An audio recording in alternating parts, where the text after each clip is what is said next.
Alors voilà une interprétation géométrique pour bien comprendre.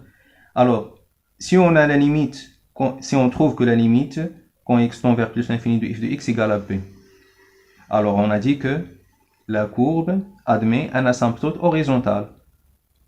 C'est-à-dire c'est la droite d'équation y égale à p.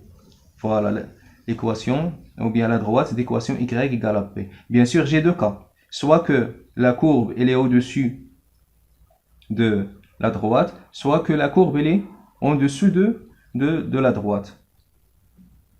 Alors dans les deux cas, on trouve que la courbe se rapproche de plus en plus vers l'équation, vers la droite d'équation y égale à p, au voisinage de plus l'infini. La même chose maintenant pour moins l'infini. Si on a la limite quand x tend vers moins l'infini de f de x égale à p, alors bien sûr j'ai deux cas, soit que la courbe est au-dessus de la droite, soit en dessous. Mais ce qui est important, c'est que la courbe se rapproche de plus en plus vers la droite d'équation y égale à p, au voisinage de moins l'infini. Au voisinage de moins l'infini.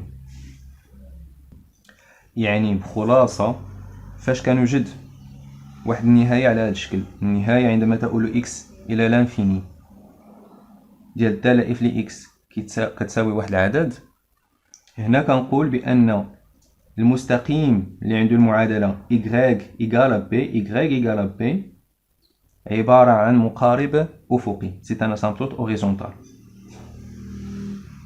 إما بجوار plus l'infini أو بجوار moins l'infini, soit au voisinage de plus l'infini si on a x tend vers plus l'infini, ou bien au voisinage de moins l'infini si on a x tend vers moins l'infini. Alors par exemple, si on considère la fonction définie par f de x égale à 1 sur x,